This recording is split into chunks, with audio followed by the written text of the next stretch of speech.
Hello good morning to my dear students. How are you बेटा? आप लोग कैसे हैं? And hoping that you are doing your work very sincerely. Okay, now today's topic is tense.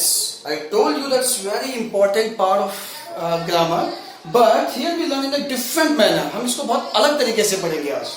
Okay, firstly tense as usual you know about the time. काल किसी भी चीज को इंडिकेट करता है टाइम के according, but here we relate the topic tense according to the three language.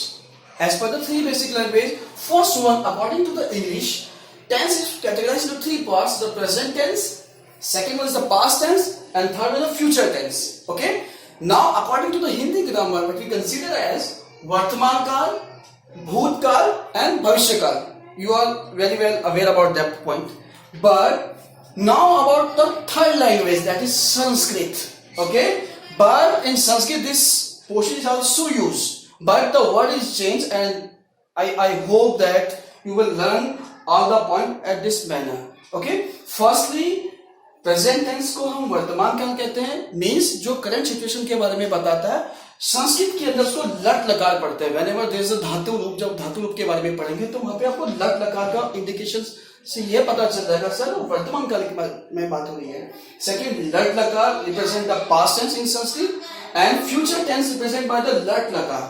Okay, now there is a fourth of the element in Sanskrit is a lot lakar.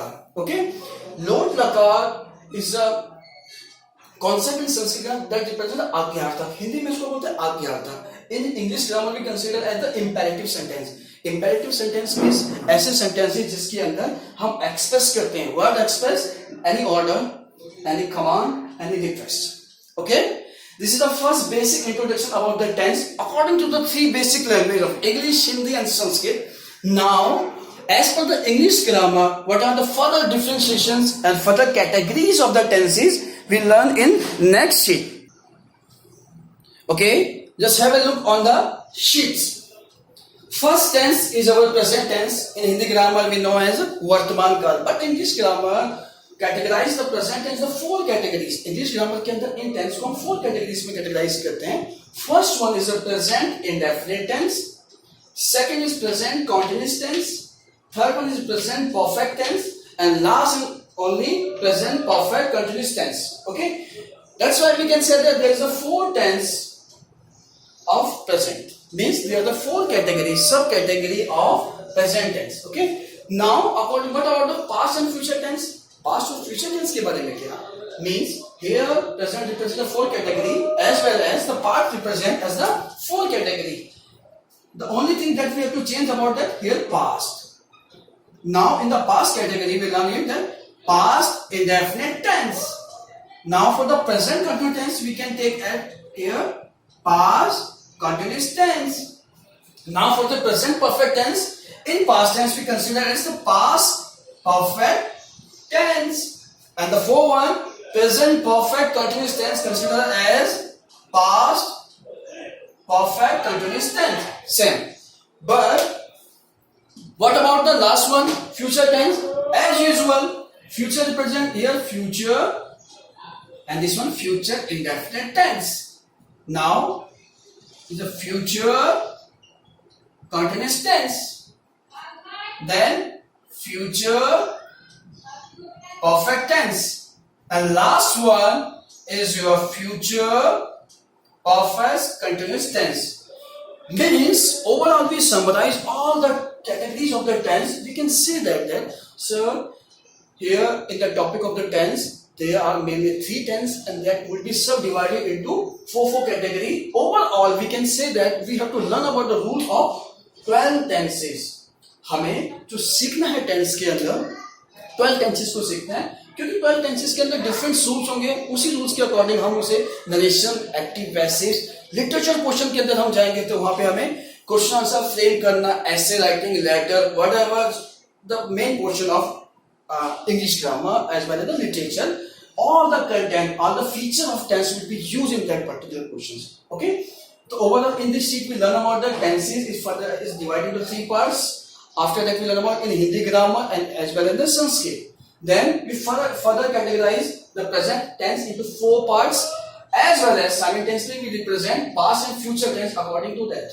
Okay. past indefinite, future indefinite, past continuous, future continuous, past perfect, future perfect, and past perfect continuous tense to future perfect continuous tense. Okay, means it's overall concluded that there are 12 tense, but it is very difficult for you and for the student to read each and every tense and rule according to that. That's why in the next sheet we'll learn about a small and simple trick that how to learn all the tenses in a very easy manner. I promise you, look at the concept very carefully, attentively, and I promise you that you definitely learn about the tense very easy manner, very simple trick. Okay. Now in the next category, now in the following sheet you will see the picture of a hand. आपने यहाँ पे pictures देखा hand का, but how we learn easy manner, हम इसे easy manner में कैसे सीखेंगे? Firstly, okay, look at your hand. Okay, the first present the thumb. Thumb is more thick as compared to the other fingers. आपका अंगूठा दूसरी fingers की comparison में थोड़ा सा thick होता है, मोटा होता है. इस thumb को represent यानी कि thumb आपको क्या represent करेगा? Identity. Identity means पहचान. Then how to recognize our sentence? Okay. Second, thumb के साथ एक और चीज आपको देखनी है कि पहचान आइडेंटिफाई करने के साथ साथ आपको देखना है कि आपका सेंटेंस के अंदर सब्जेक्ट कितने हैं. सब्जेक्ट कौन सा है? सिंगल सब्जेक्ट है या प्लूरल सब्जेक्ट है? ओके, जब ये रिस्पॉन्सिबिलिटी आपकी कंप्लीट हो जाएगी, then we go for the further fingers. Okay, before going for the further finger we just describe about what is the use of tense, means what is the importance of tense in sentences. Okay, there is an example. यहाँ पे मैंने आपको 4 example दिए हैं, but the time is not indicated here. Ram पढ़, राम सुबह से पढ़. Okay, आपको यहाँ से पता चला किस तरीके से हम टेंस का यूज कर पाते हैं. देखो, राम पढ़ता है, राम पढ़ रहा है, थर्ड राम पढ़ चुका है, एंड लास्ट वन राम सुबह से पढ़ रहा है. तो means student, because of these sentences at the last portion you are capable to find out what is the timing of the sentence. अगर हमें ये लास्ट का पोर्शन नहीं मालूम है, जैसे मैंने इस इनिशियल स्टेज में इसको रब किया हुआ था, आपके सामने प्रेजेंट नहीं था, तो आपके लिए बहुत डिफिकल्ट है. इसका मीनिंग क्या बनेगा? क्योंकि टाइमिंग एक्शन आपको पता नहीं चल रहा था. मगर जब मैंने यहाँ पे टाइम इंडिकेट कर दिया, यानी कि टेंस का पोर्शन यूज किया, अब it is very easy for you to know about the things. Ram पढ़ता है यूजुअली. ओके, राम पढ़ रहा है, करेंटली एक्शन चल रहा है. राम पढ़ चुका है, यानी कि काम कंप्लीट हो गया जस्ट टाइम पहले. राम सुबह से पढ़ रहा है, यानी कि इंडिकेटिंग राम अभी सुबह से अभी तक पढ़ रहा है. Means we can say here, सबसे खास बात जो हमें बच्चों को बार बार कंफ्यूजन होती है कि सर हमें पता ही चलता कि टेंस कौन सा है. तो बेटा सबसे पहले आपने देखा जहां पे है प्रेजेंट है, ये प्रेजेंट टेंस को शो करता है. तो ये प्रेजेंट टेंस तो हो गया आपका, ठीक है ना. प्रेजेंट टेंस हो गया. इसी के साथ साथ आपने देखा जिस टेंस के लास्ट में ता है, ती, दी आता है, वो क्या होता है? Present indefinite tense. वो हमारा कौन सा होता है? Present indefinite tense. जिस टेंस के लास्ट में रहा है, रही है, रहे आता है, वो हमारा हो गया प्रेजेंट कॉन्टिन्यूअस टेंस. जिस टेंस के लास्ट में चुका है आता है, देन प्रेजेंट परफेक्ट. और लास्ट में राम सुबह से पढ़ रहा है. जिस टेंस के अंदर रहा है, रही है, रहे तो आता है, बट इट इज इंपॉर्टेंट कि वहां पे टाइम भी मेंशन किया होता है. सुबह से, शाम से, 3 घंटे से, 4 घंटे से, व्हाटएवर. तो वो हमारा कौन सा होता है? Present perfect continuous tense. Means कि सर टेंस को सीखने का सबसे इजी तरीका look at the last portion of Hindi sentence. अपने हिंदी सेंटेंस के लास्ट पोर्शन को देखो. सबसे पहले आपको ये अगर है मेंशन तो ये तो क्लियर हो जाएगा कि सिर्फ प्रेजेंट टेंस है. उसके बाद आपका फर्दर वर्क स्टार्ट होता है कि सर लास्ट में ता दे दी है तो प्रेजेंट इंडेफिनिट, रहा रही है तो प्रेजेंट कंटीन्यूअस टेंस, चुका है, चुकी है, चुके हैं तो प्रेजेंट परफेक्ट टेंस, और रहा रही रहे हैं इंक्लूडिंग द टाइम. ध्यान रखना यहाँ पे आपको टाइम भी मेंशन किया होगा तो प्रेजेंट परफेक्ट कंटीन्यूअस टेंस होगा. क्लियर? तो मीन जो हमारा थंब, यानी कि जो थंब रिप्रेजेंट कर रहा है, बार बार इंडिकेट कर रहा हूं बेटा, सबसे पहले तो प्रायर रिस्पॉन्सिबिलिटी है to look at the last portion of the sentence. Starting में लास्ट पोर्शन को देखो आप. अब देखिए आपने 4 टेंसेस ये देखे. इसी तरीके से आपकी कैटेगरीज 4 यानी कि 8 टेंसेस और 12 टेंसेस हैं. आपने लास्ट पोर्शन देखा और लास्ट में आपको पता चला चुका है, तो यानी कि you are very clear about this. Present perfect tense है. जैसे आपको पता चला कि प्रेजेंट परफेक्ट टेंस है, then all the 11 tense would not be consider कि 11 जो बाकी रिमेनिंग जो 11 टेंसेस बच गए हैं जिनके रूल हम पढ़ते हैं वो आपको करने की जरूरत बिल्कुल नहीं पड़ेगी. सिर्फ you have to focus on this particular portion. आपको इस पार्टिकुलर पोर्शन के टेंसेस पे ही वर्क करना होगा. Okay, all the thing that are mention for your thumb के बारे में बताना बहुत जरूरी क्योंकि सबसे बेसिक स्टार्टिंग है. यहीं से आपको पता चलेगा टेंस कैसे यूज करना है. मैं एक बार रिपीट कर देता हूं बेटा. 4 finger with our thumb represent करता है identity. Means how we identify the tense in our particular sentences. Okay, along that we would know about the subject. Subject means main person, कर्ता, यानी कि who is the doer in the sentence. उसके बारे में पता करना बहुत जरूरी है because helping verb is used according to that particular subject. तो यहाँ पे हम देखेंगे जैसे राम पढ़ता है तो राम सिंगुलर सब्जेक्ट है और सभी के अंदर हमने राम लिखा हुआ है. लिख सकते हैं सेंटेंस को चेंज भी कर सकते हैं. राम और श्याम सुबह से पढ़ रहे हैं तो यहाँ पे आपका प्लूरल सब्जेक्ट हो गया. Okay, now first thumb represent about the identity कि हमें सेंटेंस को आइडेंटिफाई करना है. सेकंड, साथ के साथ हमें देखना है कि सेंटेंस के अंदर जो सब्जेक्ट यूज किया है इधर इट इज सिंगुलर और plural subject. Then for the next first finger represent the affirmative sense. Affirmative means हमें सेंटेंस के अंदर देखना है कि जो भी सेंटेंस हमारा फ्रेम किया गया है उसके अंदर सेंस कैसे यूज की गई है. ओके, कैसी सेंस यूज की गई. For example we can see that Ram पढ़ता है. Okay, here the simple sentence Ram पढ़ता है. Okay, we go for the affirmative. Affirmative का मतलब होता है हिंदी ग्रामर के अकॉर्डिंग हम इसे पढ़ेंगे इसे बोलते हैं सकारात्मक वाक्य जिसके अंदर पॉजिटिव सेंस होती है. We can further synonym according to that we consider as a positive. हम इसे पॉजिटिव भी बोल देते हैं, असर्टिव भी बोल देते हैं. ओके, सिंपल भी बोल देते हैं एंड समटाइम नॉर्मल और इवन न्यूट्रल सेंटेंस भी बोल देते हैं. तो don't be confuse my dear students. आपको कंफ्यूज बिल्कुल नहीं होना बेटा. अफर्मेटिव हो, पॉजिटिव हो, असर्टिव हो, सिंपल हो, नॉर्मल हो, न्यूट्रल हो या इवन द डिक्लेरेटिव भी हो, कोई भी पार्ट्स हो बुक्स के अंदर अलग अलग मेंशन किया जाता है. आपको यही समझना है कि एक ऐसा सेंटेंस है जिसके अंदर कोई नेगेटिव सेंस नहीं. सिंपल सेंटेंस है, राम पढ़ता है, simple sentence. Okay, then the negative represent not sense. Not sense word mean Ram नहीं पढ़ता है. अब यहाँ पे नहीं आ गया. ओके, तो मीन्स आई रिपीट, सबसे पहले आपने लास्ट क्वेश्चन को देख के आइडेंटिफाई करना है. देन आपको सब्जेक्ट देखना है और उसके बाद आपको देखना है कि कौन से फिंगर का रूल लगेगा क्योंकि चारों फिंगर का रूल अलग अलग अकॉर्डिंग लगेगा. आपको अगर एक फिंगर नहीं यूज तो बाकी तीनों फिंगर को देखने की जरूरत ही नहीं पड़ेगी. ओके, राम नहीं पढ़ता है तो मीन्स आप नेगेटिव के अकॉर्डिंग यूज करेंगे. अब आता है इंटेरोगेटिव. इंटेरोगेटिव का मतलब तो प्रश्नवाचक. नेगेटिव का मतलब नकारात्मक. इंटेरोगेटिव का मतलब इंटेरोगेट का मतलब पूछताछ करना यानी कि क्वेश्चनिंग करना. ओके, इंटेरोगेटिव में होता क्या है, प्रश्नवाचक होता है तो यहाँ पे प्रश्न पूछा गया क्या राम पढ़ता है and the last there is a sign of interrogation. Okay, then fourth one interrogative and negative. As the name indicate, नाम से ही आपको पता चल रहा है इंटेरोगेटिव का सेंस है. इसके साथ साथ सर यहाँ पे नहीं भी आएगा क्या राम नहीं पढ़ता है.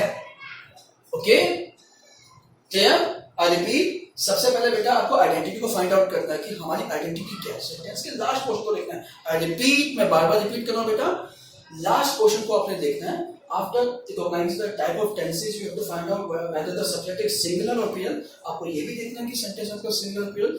जब आप ये आइडेंटिफाई कर लेते हैं तो मैं आपको बोलता हूँ बार बार कि आपको जो बाकी जो रिमेनिंग 11 टेंसेस है उनके बारे में सोचने की जरूरत नहीं पड़ेगी क्योंकि आपने चीज फाइनलाइज कर दी है. Then you have to look whether your sentence is affirmative sentence, negative sentence, interrogative sentence, interrogative negative sentence. Clear? Now, in the next sheet, we learn about the rules, that how we implement our rule according to the tense.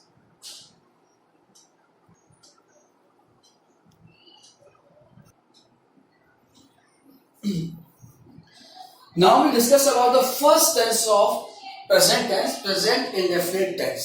Okay, before starting the tense I would like to give you a message बेटा कि आप लोगों को जो tense का जो formation करना बहुत ही इजी मेथड पे कंप्लीट करना है. Okay, this is your register. आपके रजिस्टर के फर्स्ट पेज में एक टेंस का रूल कंप्लीट हो जाना चाहिए. ओके, हम इसको बहुत सिंपली करेंगे. आपने जैसे एक पेज लिया है, ठीक है, इस पेज पे आपने टेंस का एक रूल लिया जैसे मैंने आपको यहाँ पे फॉर्मेट बताया है और ये बैक पोर्शन आपको ब्लैंक छोड़ देना है. ओके, आई रिपीट, ये ब्लैंक, ये पीछे का बैक पोर्शन आपको ब्लैंक छोड़ देना है. इस पे कुछ नहीं लिखना है.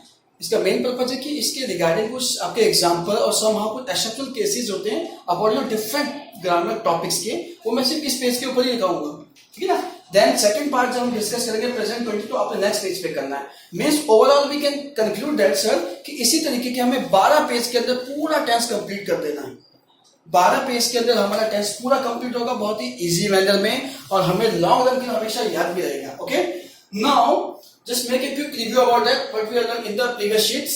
Firstly, the indication of our thumb, identity, first finger affirmative, second negative, third one interrogative, and fourth interrogative negative. Okay, this is the main portion. How now one by one how we use the rules of these sentences. For example, there is a sentence, Ram school जाता है. Okay, another sentence, simple sentence. Taking the simple sentence, you as I told you, you have to see the last portion. आपको सिर्फ आगे का portion छोड़ के last portion को देखना. सबसे इजी बात है सर है, तो सर ये तो हमें कंफर्म होगा कि प्रेजेंट टेंस है. अब प्रेजेंट टेंस के अंदर कौन सा टेंस है वो हमें यहां से पता चलेगा. सर ता है, तो प्रेजेंट इंडेफिनिट टेंस की सबसे पहली आइडेंटिटी यही होती है कि उसके लास्ट में ता, ती और दे और है तो आता ही है. अच्छा, ता ते ती का डिफरेंस भी क्या था? फॉर द मेल पर्सन, ती फॉर द फीमेल पर्सन और ते फॉर द प्लूरल सब्जेक्ट्स के लिए यूज किया जाता है. तो डोंट बी कंफ्यूज सर, हम ता ते ती तो पढ़ते हैं, और बेटा आपको ये जानना भी बहुत जरूरी है कि सर ता किस लिए, क्योंकि राम स्कूल जाता है. ठीक है, तो इसलिए यहाँ पे ता आया मेल पर्सन को रिप्रेजेंट करने के. राधा स्कूल जाती है इसलिए यहाँ पे ती आया. राधा और राम स्कूल जाते हैं तो वहां पे ते आया. क्लियर? अब आपने यहाँ पे आइडेंटिफाई कर लिया बेटा कि सबसे पहले टेंस आपने जैसे आइडेंटिफाई किया प्रेजेंट इंडेफिनिट टेंस है, रूल आपके इसके अकॉर्डिंग चलेंगे. अब आपकी रिस्पांसिबिलिटी क्या है कि सब्जेक्ट भी देखना है, वो तो आप सबके साथ के साथ क्वांटिटी देख ही रहोगे. यहाँ पे सिंगुलर सब्जेक्ट नाम है आपका, बट अब आपको वर्क क्या करना है कि सर सब्जेक्ट तो हमारा सिंगुलर है, ये टेंस कैसा है, ये सेंटेंस कैसा है. राम स्कूल जाता है, क्योंकि सर इसके अंदर कोई नेगेटिव सेंस तो है नहीं.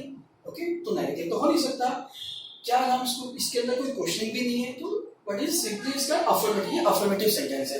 अच्छा, अफर्मेटिव सेंटेंस तो है, अब हम इसको कन्वर्ट कैसे करेंगे? बिल्कुल एज इट इज रूल के अकॉर्डिंग करेंगे. बिल्कुल भी आपको कंफ्यूज नहीं होना है. सबसे पहले आपका सब्जेक्ट, तो सब्जेक्ट आपका नाम. ओके, देन आपके वर्ब की फर्स्ट फॉर्म गो, और गो के साथ एस या ई एस. जब सिंगुलर सब्जेक्ट होगा तो एस या ई एस लगाया जाएगा, तो गोज टू, और आपका ऑब्जेक्ट टू. ओके, क्योंकि हमें रूल हमने किसके अकॉर्डिंग लगाया? सिंगुलर सब्जेक्ट के अकॉर्डिंग लगाया. अगर मान लीजिए यहाँ पे सेंटेंस होता कि वे स्कूल जाते हैं, ये भी क्वेश्चन बन सकता है कि सर वे स्कूल जाते हैं. अब हमें क्या देखना कि सर ये जो पीरियड हो गया, तो हम सेंटेंस देखो, सबसे आसान बात क्या है कि सेंटेंस कोई सा भी हो, ठीक है, सेंटेंस कोई सा भी, उसके अंदर दो ही फॉर्मेट के रूल अकॉर्डिंग यूज किए जाएंगे, सिंगुलर और प्लूरल, एक वचन और बहुवचन. पर इन संस्कृत में हमें 3 वचन पढ़ने पड़ते हैं, एक वचन, द्विवचन और बहुवचन. मगर इंग्लिश और हिंदी ग्रामर के अंदर हम सिर्फ दो ही वचन के बारे में पढ़ते हैं, सिंगल सब्जेक्ट और प्लूरल सब्जेक्ट के बारे में. तो आपको देखना है कि जैसे आपने आइडेंटिफाई किया टेंस कैसा है, तो आपको यही पता चल जाएगा कि सब्जेक्ट आपका सिंगुलर और प्लूरल, और उसी अकॉर्डिंग आप यहाँ पे सिंगुलर और प्लूरल का रूल यूज करेंगे, एप्लीकेबल करेंगे. ओके, नाउ वे स्कूल जाते हैं, तो अकॉर्डिंग टू सब्जेक्ट क्या होगा? दे. अब यहाँ पे वर्ब की फर्स्ट फॉर्म है only, they go to school. Okay, now in the negative, अब नेगेटिव होता है तो अगर सेंटेंस को नेगेटिव बनाएंगे तो कैसे बनाएंगे? वे स्कूल नहीं जाते हैं. Okay, now usually sir they do not go to school. Rarely कुछ सेंटेंसेस होंगे वहां पे आपको थोड़ा सा मॉडिफाई करना होगा, मगर अबाउट 95% तो आपको सारे सेम ही मिलेगा. सब्जेक्ट लिखा आपने डू नॉट, क्योंकि प्लूरल सब्जेक्ट था आपका, वो आपकी फर्स्ट फॉर्म और ऑब्जेक्ट आपका आ गया. इस तरीके से क्या वे स्कूल जाते हैं, सेंटेंस देखिए, क्या वे स्कूल जाते हैं और लास्ट में क्वेश्चन मार्क. अब देखिए जैसे हमारा इंटरोगेटिव साइन आता है, इंटरोगेटिव सेंटेंस आता है, हमेशा जो हमारी हेल्पिंग वर्ब होते हैं, this will consider as helping verb. Helping verb भी बोलते हैं इनको, हम ऑक्सिलरी वर्ब भी बोलते हैं. ओके, तो यहाँ पे आपकी हेल्पिंग वर्ब आएगी डू, क्योंकि प्लूरल सेंटेंस है. Do they go to school and your question mark. Interrogative sentence की बात करें, अगर हम फिर क्वेश्चन पे आते हैं इंटरोगेटिव प्लस नेगेटिव, यानी कि सर यहाँ पे इंटरोगेटिव क्वेश्चन तो की जाएगी मगर साथ के साथ नेगेटिव सेंस भी होगी. क्या वे स्कूल नहीं जाते हैं, तो do they not, do they not go to school, do they not go to school. Clear? Means जो ये शीट यहाँ पे रिप्रेजेंट की गई दैट्स मीन्स आपको अपनी कॉपी में ऐसे ही मेंशन करना। एग्जांपल आप काउंटर पॉइंटर कहीं पे भी यूज कर सकते हैं, बैक साइड में या जो भी आपका स्पेस बचता है, ठीक है? इसी तरीके से हमारे जो दूसरे टेंसेस हैं, present continuous tense, present perfect tense, present perfect continuous, इसी टेंस को आगे भी रीड करेंगे। Okay, now for the next sheet,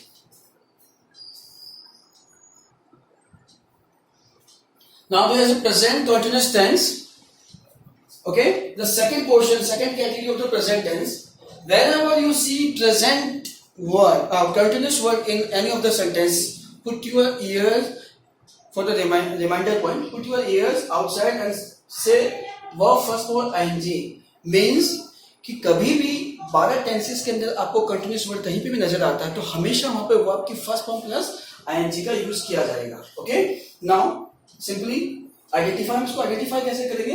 eight the last of the sentences there is a रहा, रही, रहे। ओके, रहा फॉर द मेल, रही फॉर द फीमेल एंड रहे for the plural subjects. Singular subject we see it any name, plural subject we you they. यहां पे ध्यान रखना आपको आई के साथ एम का यूज किया जाएगा। Okay, and he see it तो सिंगुलर है एनी नेम। एनी नेम के ऊपर एक पॉइंट में आपको बता, एनी नेम का मतलब है कि नाम कितना भी बड़ा हो, वो एक, ठीक है ना, कितना भी बड़ा नाम हो उसके लिए हम सिंगुलर सब्जेक्ट यूज किया जाता है। जैसे for example in a funny way we can conclude that Champaklal, Jethalal, Gada, ठीक है ना, चंपकलाल, जेठालाल, गड़ा। अब आपको लगता है कि सर यहाँ पे तो 2 पर्सन है कि चंपकलाल जेठालाल के फादर का नाम है और गड़ा एक सेकंड एंटिटी है, तो सर ये प्लूरल सब्जेक्ट नहीं बेटा। चंपकलाल, जेठालाल, गड़ा एक पर्सन को रिप्रेजेंट कर रहा है, that's why singular subject count किया जाता है। तो never be confuse about the name, क्योंकि साउथ इंडियन में जो साउथ इंडियन जो नेम्स होते हैं काफी बड़े होते हैं, तो डोंट बी कंफ्यूज कि सर वो इतना बड़ा नाम है। तो हमें लगता है कि बहुत सारे लोग हैं, बहुत सारे लोग हैं, एक को रिप्रेजेंट करता है। कोई भी नाम कितना भी बड़ा हो, सिंगुलर पर्सन को रिप्रेजेंट करता है, तो हमेशा वहां पे सिंगुलर सब्जेक्ट की अकॉर्डिंग इसे ट्रीट किया जाएगा। Clear? Now look at the example here. वह पत्र लिख रहा है, as usual I told you, आपको सिर्फ लास्ट क्वेश्चन चेक करना है, ठीक है? रहा है तो क्लियर कि सर रहा है, तो आपको पता है कि सर प्रेजेंट टेंस है। अब देखो रहा किसमें आ रहा है, तो रहा सर इसमें आ रहा है कि प्रेजेंट कंटिन्यूअस में आ रहा है, साथ के साथ सर सब्जेक्ट हमारा सिंगुलर है। ये हमने फर्स्ट पॉइंट में क्लियर कर दिया, यानी कि थंब वाले पॉइंट में हमने ये क्लियर कर लिया है। सेकंड, अब हमारा आता है अफर्मेटिव वाला पॉइंट। इस क्या ये हमारा सेंटेंस अफर्मेटिव है? वह पत्र लिख रहा है, तो अफर्मेटिव तो है, क्यों? क्योंकि सर इसमें कोई नेगेटिव सेंस तो है नहीं और साथ के साथ कोई क्वेश्चन तो हमने पूछी नहीं है, तो एक सिंपल जनरल वे में एक इन्फॉर्मेशन दी गई है। तो यानी कि वह पत्र लिख रहा है, he is writing a letter. क्यों? क्योंकि देखो आपको पता है कि सब्जेक्ट सिंगुलर है, तो subject plus helping verb, verb की फर्स्ट फॉर्म प्लस ऑब्जेक्ट, ठीक है? इसी तरीके से अगर सेंटेंस हमारा नेगेटिव में आता है, वह पत्र नहीं लिख रहा है, इट इज वेरी क्लियर बेटा, he is not writing a letter. यहीं से क्लियर हो गया। अगर मैं इसको इंटरोगेटिव बनाता हूं, इंटरोगेटिव मींस क्वेश्चन वाला पॉइंट बनाता हूं, तो क्या आएगा? क्या वह पत्र लिख रहा है, साथ के साथ क्वेश्चन मार्क। अब यहाँ पर जैसे मैंने यहाँ चेंज किया, आपको फॉर्मेट ये देखना है, और सबसे इजी बात है कि आपको बस सिंगल और प्लूरल आइडेंटिफाई करना, उसके अकॉर्डिंग रूल यूज करना है, बिल्कुल भी चेंज नहीं है, बहुत ही सिंपल है। देखो अब यहाँ पे हम क्या करेंगे, क्या वह पत्र लिख रहा है, तो आपका यहाँ पे इज पहले आ जाएगा, he writing a letter, question mark, simple. Then क्या वह पत्र लिख रहा है। अब नेक्स्ट सेंटेंस आपका आता है इंटरोगेटिव प्लस नेगेटिव, क्या वह पत्र नहीं लिख रहा है। Okay, because this is a video class and it is not important to learn all the sentence in a proper manner, but आप वीडियोस देख रहे हैं, साथ के साथ सेंटेंस को आप कॉपी में नोट डाउन कर सकते हैं। ओके, क्या वह पत्र नहीं लिख रहा है, तो is he, is I capital, is he not writing a letter, इससे कंप्लीट हो गया आपका, ठीक है ना? तो मींस इंटरोगेटिव नेगेटिव के अंदर भी आपको ये देखना है, और सबसे सिंपली जो आपको सीखना भी है, जो आपको इजी भी लगेगा, किस तरह हमने प्रेजेंट को इंडेफिनिट किया, उसके अंदर भी सेम चार्ट था, थोड़ा सा उनका फॉर्मेशन में चेंज था। सेकंड आपने प्रेजेंट करने का, उसके अंदर भी सेम चार्ट रखा बेटा। इसके अलावा जो नेक्स्ट 10 जो टेंसेस रहे उसके अंदर भी सेम ही चार्ट रहेगा, उसके अंदर भी सेम ही चार्ट रहेगा, सिर्फ कुछ रूल चेंज हो जाएंगे, ताकि आप इसको बहुत ईजी तरीके से सीख सकें। इससे आप अच्छे तरीके से सीख सकेंगे, तभी आप नरेशन एक्टिव कैसे, और दूसरे जो ग्रामर के टॉपिक उनको बहुत अच्छे तरीके से। And the most important that you are capable to write your own answer. आप अपने खुद के आंसर भी बहुत तरीके से नरेट कर सकते हैं, क्योंकि बार बार आप लोगों को प्रॉब्लम होती है कि सर हमें चैप्टर आता है, समरी आती है, but when we narrate our answers with a lot of grammatical error, तो ग्रामेटिकली अलग क्यों आते हैं कि बेटा टेंसेस का फॉर्मेशन आपको पता नहीं चलता, आप कहीं पे भी आपकी कोई भी फॉर्म लगा लेते, बट नाउ अब से वो गलतियां बिल्कुल नहीं होंगी. Okay, I hope that you will like this video. Okay, thank you for watching this and I repeat बेटा, complete your homework very sincerely. Okay, be happy and be safe.